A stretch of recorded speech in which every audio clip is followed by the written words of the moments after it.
कि बीजेपी ने Narendra Modi, Amit Shah, election commission, इन सब ने मिलकर हिंदुस्तान के संविधान पर आक्रमण किया। हमने प्रेस कॉन्फ्रेंस में साफ दिखाया कि हरियाणा का चुनाव वोट चोरी करके जीता गया। बीजेपी चुनाव हार रही थी, चोरी करके बीजेपी ने चुनाव जीता है। और हमने ऐसा सबूत दिया कि उसका कोई जवाब बीजेपी नहीं दे पा रही है, कोई जवाब इलेक्शन कमीशन नहीं दे पा रहा है। भाइयों और बहनों, मैं थोड़ा सा आपको बताना चाहता हूं, हरियाणा की वोटर लिस्ट में 2 बूथ में एक महिला का चेहरा 200 बार से ज्यादा आता है। वोटर लिस्ट में एक महिला को हरियाणा में 200 वोट से ज्यादा मिले हैं 2 बूथ में। एक और महिला है जिसका नाम 100 बार वोटर लिस्ट में आता है। 10 अलग अलग बूथों में उसने वोट दिया है। बीजेपी के नेता उत्तर प्रदेश से जाकर बिहार में वोटिंग कर रहे हैं।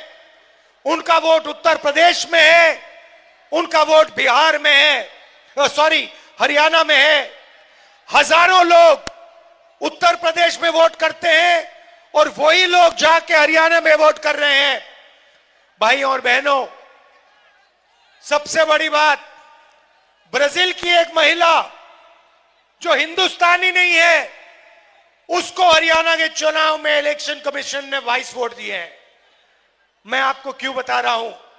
क्योंकि भाइयों और बहनों, बीजेपी ने हरियाणा का चुनाव चोरी किया, मध्य प्रदेश का चुनाव चोरी किया, महाराष्ट्र का चुनाव चोरी किया, छत्तीसगढ़ का चुनाव चोरी किया, लोकसभा का चुनाव चोरी किया है और अब ये बिहार का चुनाव चोरी करने की कोशिश कर रहे हैं।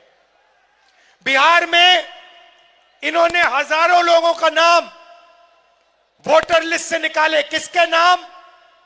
महागठबंधन के वोटरों के नाम। लाखों वोटरों के नाम निकाले हैं, गलत लोगों के नाम ऐड किए हैं। तो आपको सावधान रहना है, पोलिंग बूथ पे सावधान रहना है, क्योंकि ये पूरा दम लगाकर बिहार का चुनाव चोरी करने की कोशिश करेंगे। और आपकी जिम्मेदारी है, बिहार के युवाओं की जिम्मेदारी है, जनरेशन जी की जिम्मेदारी है कि संविधान को बचाना है, बिहार में वोट चोरी रोकनी है। आपको सावधान रहना है। पोलिंग बूथ में अगर बीजेपी के लोग वोट चोरी करने की कोशिश करें, अगर इलेक्शन कमीशन के लोग वोट चोरी करने की कोशिश करें, तो आपकी जिम्मेदारी बनती है कि आप उनको रोकें। आप रोकोगे? नहीं रोकोगे? 20 साल से नीतीश जी की सरकार है, 20 साल से यहां पे राज है। मैं यहां युवाओं से पूछना चाहता हूं, बिहार में आपको रोजगार मिलता है? आपको मिलता है बिहार में रोजगार? बिहार के लोग देश के हर प्रदेश में दिखाई देते हैं। कर्नाटक, तेलंगाना, अरुणाचल, पंजाब, जम्मू कश्मीर, जहां भी देखो बिहार के लोग, बिहार के युवा आपको मेहनत करते हुए दिखेंगे। क्या करते हैं बिहार के लोग? मजदूरी करते हैं। पुल बनता है, फ्लाईओवर बनता है, अस्पताल बनता है, यूनिवर्सिटी कॉलेजेस बनती हैं, आप बनाते हो। टनल बनती है, आप बनाते हो। बड़ी बड़ी इमारतें बनती हैं, मुंबई में, कर्नाटक में, बेंगलोर में, तेलंगाना में, आपकी मेहनत से बनती है। दुबई जैसा शहर बिहार के युवाओं ने अपनी मेहनत से बनाया। मगर मैं आपसे एक सवाल पूछना चाहता हूं, आपको नीतीश कुमार जी ने देश का मजदूर बना रखा है। क्या आप पूरी जिंदगी मजदूरी करना चाहते हो? क्या आप हर प्रदेश में मजदूरी करना चाहते हो? क्या आपको रोजगार नहीं चाहिए? क्या आपको बिहार में अस्पताल, कॉलेजेस, यूनिवर्सिटीज, रोजगार नहीं चाहिए? भाई और बहनों, अमित शाह आए और उन्होंने बिहार में भाषण दिया। कहते हैं कि बिहार में उद्योग के लिए जमीन नहीं है। उद्योग के लिए जमीन नहीं है, मगर अदानी को 1 रुपए में बिहार की जमीन दी जाती है। 1 रुपए 1 एकड़ के लिए अदानी को आपकी जमीन दी जाती है। और फिर अमित शाह आता है, आपसे कहता है बिहार में उद्योग लगाने के लिए जमीन नहीं है। उद्योग लगाने के लिए जमीन नहीं है, मगर अदानी अंबानी जैसे लोगों के लिए जितनी भी जमीन चाहिए वो लेके दे देते हैं। एम्स चाहिए दिल्ली में, मेट्रो स्टेशन है एम्स के सामने। नीचे जाके देखिए, रात के समय 3-4 हजार लोग, बिहार के लोग वहां पे सोते हैं। क्यों सोते हैं? ऑल इंडिया मेडिकल इंस्टीट्यूट में बिहार से, पटना से, नालंदा से, गया से इलाज कराने जाते हैं। कहा जाता है कि बिहार में लोग अस्पताल जीने नहीं जाते हैं, मरने जाते हैं। यह आपकी सच्चाई है। अगर आपको मरना है तो आप बिहार के किसी अस्पताल में चले जाइए, अस्पताल आपको खत्म कर देगा, आपसे आपकी जिंदगी छीन लेगा। इलाज के लिए मुंबई जाना पड़ता है, इलाज के लिए दिल्ली जाना पड़ता है, शिक्षा के लिए बेंगलोर जाना पड़ता है, हैदराबाद जाना पड़ता है, रोजगार के लिए पूरे देश में घूमना पड़ता है, मजदूरी करनी पड़ती है, पंजाब जाना पड़ता है, हरियाणा जाना पड़ता है, सूरत जाना पड़ता है, गुजरात जाना पड़ता है। आप में कोई कमी नहीं है, आप में कोई कमी नहीं है। आप में क्षमता है, आप में एनर्जी है, आप में डायनामिज्म है। आप जो भी करना चाहते कर सकते हो, आपकी सरकार नहीं करने देती है, क्योंकि आपकी सरकार आपका खून चूसती है। आपकी सरकार चाहती है कि इस फोन के पीछे मेड इन चाइना लिखा रहे। वो चाहती है कि चाइना का फोन आपको बिके, आपके जेब में से पैसा जाए, चाइना के युवा के जाए, चाइना की कंपनी को जाए, अंबानी की जेब में जाए, अदानी की जेब में जाए। हम चाहते हैं कि एक ऐसा दिन आए जब इस सेल फोन पे इसके पीछे लिखा हो मेड इन बिहार। हम चाहते हैं कि यहां पे हजारों फैक्ट्रियां लगे, सेल फोन की factory, food processing unit, shirt pant textile की फैक्ट्री, कैमरा बनाने की फैक्ट्री, हवाई जहाज बनाने की फैक्ट्री, और सारे के सारे माल पर मेड इन बिहार लिखा मिले। नरेंद्र मोदी ये नहीं चाहते। नरेंद्र मोदी चाहते हैं कि अरबपतियों का राज हो, बिहार के लोगों को रोजगार ना मिले। इसीलिए उन्होंने गलत जीएसटी और नोटबंदी की। लक्ष्य था कि छोटे छोटे जो उद्योग हैं, छोटे बिजनेस हैं, किसान हैं, इन लोगों को चोट पहुंचे। नरेंद्र मोदी ने स्वयं हिंदुस्तान के सारे छोटे छोटे बिजनेसेस बंद कर दिए। क्यों? क्योंकि वो अंबानी अदानी के लिए रास्ता खोलना चाहते हैं। भाई और बहनों, रोजगार अदानी अंबानी नहीं देते हैं, रोजगार छोटे बिजनेसेस से मिलता है, छोटी फैक्ट्रियों से मिलता है। इन फैक्ट्रियों को नरेंद्र मोदी ने बंद कर दिया है। अगर बिहार का युवा बिजनेस चालू करना चाहता है, आप जाइए, बिहार के युवा जाइए, बैंक में जाइए और उनसे पूछिए हमें पैसा दीजिए, हमें लोन दीजिए। आपको बैंक 1 रुपए का लोन नहीं देगा। बिहार का किसान मर जाएगा मगर उसका कर्जा माफ नहीं होगा। अंबानी अदानी के लिए रेड कारपेट लगता है, जितना भी बैंक लोन चाहते हैं मिल जाता है, जितना भी कर्जा माफ करवाना चाहते हैं नरेंद्र मोदी, नीतीश जी करवा देते हैं।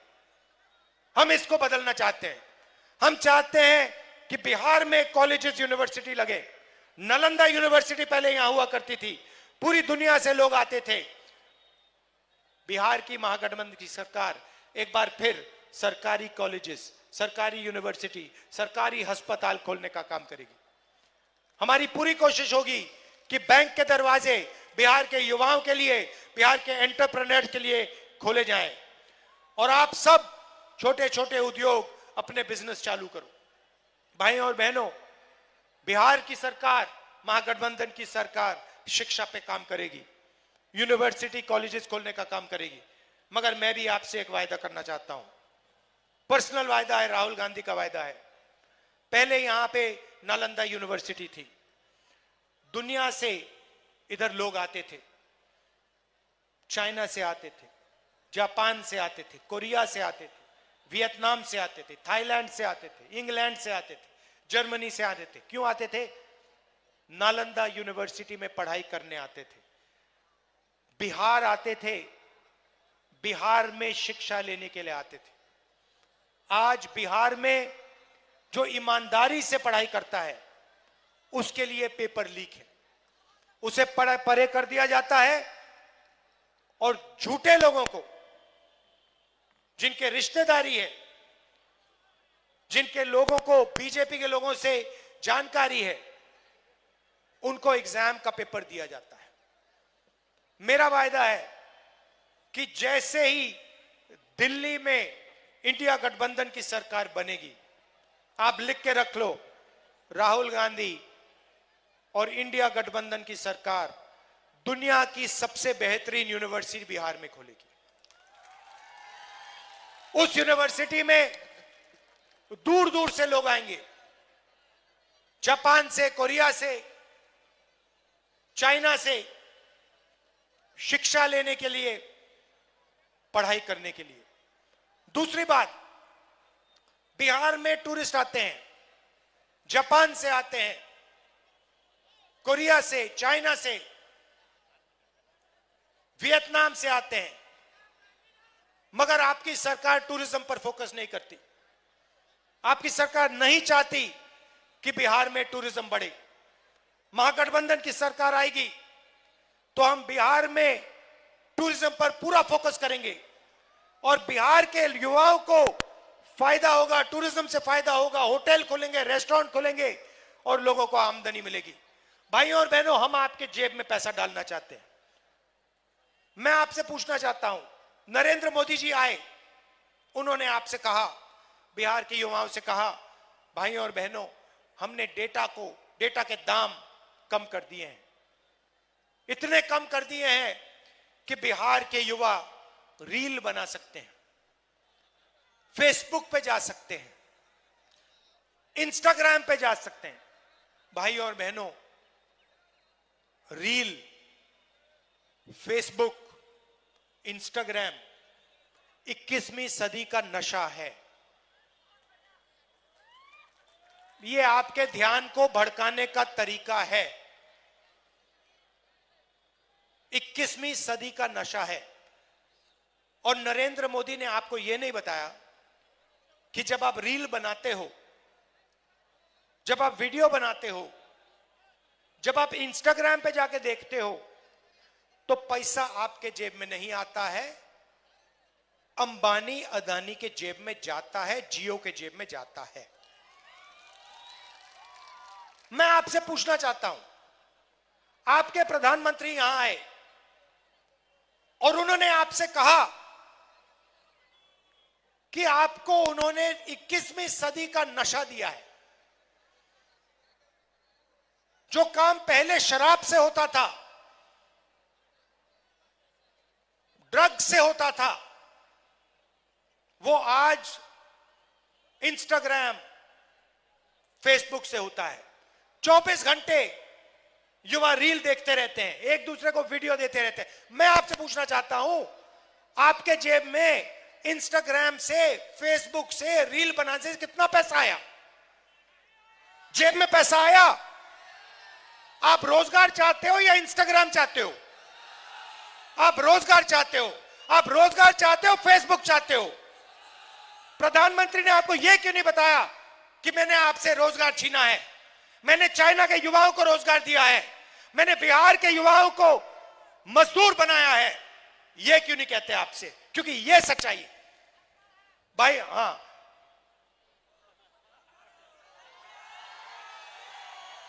भाइयों और बहनों, बिहार को एक बार फिर प्रगति करनी है, दुनिया के सबसे बेहतरीन कॉलेजेस और यूनिवर्सिटी यहां बनने चाहिए, दुनिया के सबसे बेहतरीन अस्पताल यहां बनने चाहिए, बिहार दुनिया का टूरिज्म सेंटर बनना चाहिए, फूड प्रोसेसिंग का सेंटर बनना चाहिए, इंडस्ट्री का सेंटर बनना चाहिए। यह नरेंद्र मोदी और नीतीश जी की बस की नहीं है। नीतीश जी तो कुछ कर ही नहीं सकते। नीतीश जी का तो रिमोट कंट्रोल उनके हाथ में है। जैसे टीवी का चैनल बदलता है वैसे नरेंद्र मोदी नीतीश जी का चैनल बदल देते हैं। नीतीश जी कुछ चाहते हैं, नरेंद्र मोदी एक बटन दबाते हैं, वो दूसरा होना शुरू हो जाता है। नीतीश जी सरकार थोड़ी चलाते हैं। बिहार के ब्यूरोक्रेट्स अमित शाह, नरेंद्र मोदी और दिल्ली के ब्यूरोक्रेट्स बिहार की सरकार चलाते हैं। ये सच्चाई है। और ये जहां भी इलेक्शन लड़ रहे हैं ये वोट चोरी करके इलेक्शन जीत रहे हैं।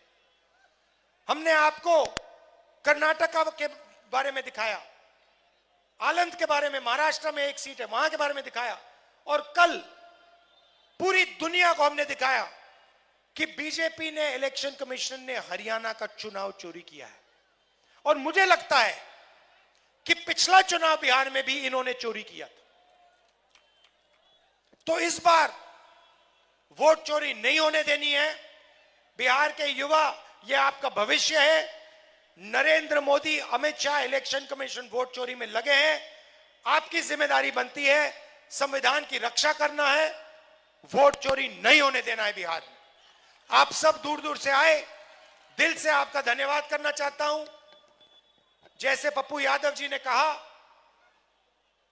नफरत के बाजार में हमने मोहब्बत की दुकान खोली है। बिहार मोहब्बत का प्रदेश है, यह नफरत का प्रदेश नहीं है। यह हर जात का, हर धर्म का प्रदेश है। दुनिया को इसने दिखाया है कि बिहार सबका है, हर जात का, हर धर्म का। और हजारों सालों से बिहार दुनिया को यह बता रहा है। भाइयों और बहनों, गठबंधन, महागठबंधन की सरकार किसी एक जात की सरकार नहीं होगी, किसी एक धर्म की सरकार नहीं होगी। मैं आपको गारंटी कह रहा हूं, महागठबंधन की सरकार अति पिछड़ों की होगी, पिछड़ों की होगी, महादलितों की होगी, दलितों की होगी, अल्पसंख्यकों की होगी, गरीब जनरल कास्ट की होगी, सबकी होगी, किसान की होगी, मजदूर की होगी, अंबानी अदानी की नहीं होगी। दिल से आपका धन्यवाद करता हूं। नमस्कार, बहुत बहुत आपका धन्यवाद। जय हिंद, जय बिहार।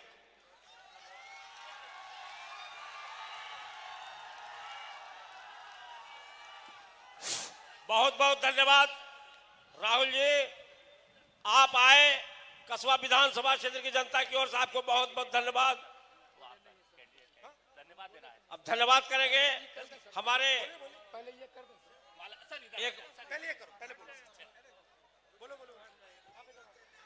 हेलो जी,